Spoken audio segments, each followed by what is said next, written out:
Assalamualaikum warahmatullahi wabarakatuh. Nama saya Muhammad Sarai Sadam.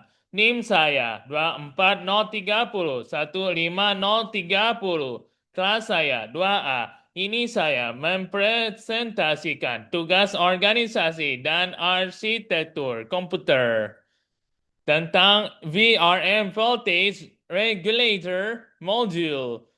VRM Voltage Regulator Module adalah rangkaian elektronik pada motherboard yang mengatur dan merubah tegangan yang disuplai oleh power supply PSU menjadi tegangan yang tepat dan stabil untuk CPU, memori, dan GPU.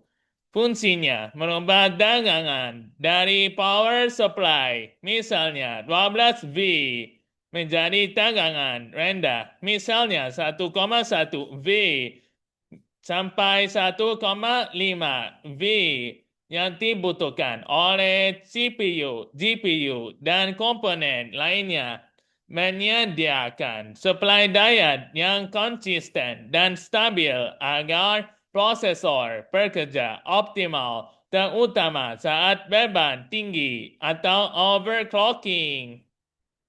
Nomor 1. Phase Power Design. Contoh 8 ditambah 2, 12 ditambah 2, dan lain-lain. Fungsinya menunjukkan jumlah jalur fase distribusi daya ke CPU, angka pertama, dan komponen dan lainnya. Semakin banyak fase, semakin stabil dan efisien distribusi daya serta suhu lebih terkontrol. Contohnya, pertama, 8 ditambah 2 fase. 8 fase untuk CPU, 2 fase untuk iGPU atau komponen lainnya. Kedua, 12 ditambah 2 fase. 12 fase untuk CPU lebih ideal untuk overclocking. 2 fase untuk iGPU atau SoC. Ketiga, heatsink VRM. Fungsi menyerap dan membuang panas yang dihasilkan VRM, mencegah overheat dan memastikan VRM tetap berfungsi stabil dalam jangka panjang. Biasanya berbentuk logam dengan desain sirip untuk meningkatkan luas permukaan pembuangan panas. Contoh, alur proses, hardware, dan software.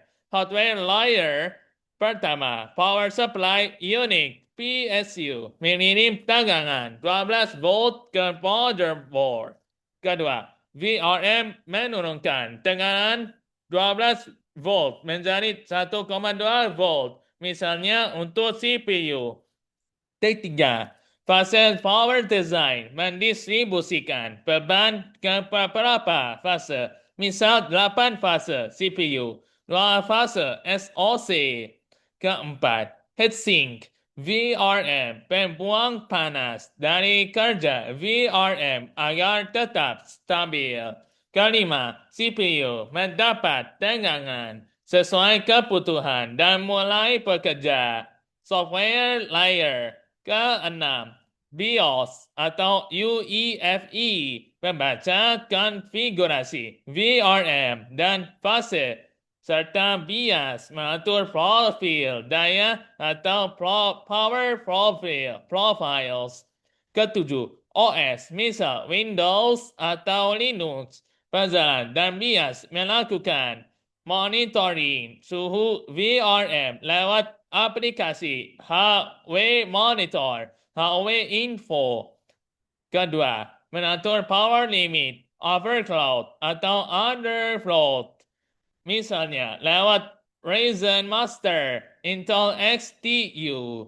Kedelapan, aplikasi monitoring, misalnya HW Monitor, HW Info, MSI, Afterburner, membaca suhu VRM, tegangan, dan beban. Kesembilan, software overclocking seperti Ryzen Master, Intel XTU dapat mengatur voltase dan frekuensi CPU yang berdampak pada kerja VRM. Kesimpulan, komponen VRM fungsi utama menyediakan tegangan rendah yang stabil untuk CPU. Kedua, fase power design. Fungsi utamanya membagi beban kerja VRM agar efisien dan stabil. Heatsink. Ketiga, heatsink VRM. Fungsi utamanya membuat panas dari VRM untuk menjaga suhu. Sekian, terima kasih. Wassalamualaikum warahmatullahi wabarakatuh.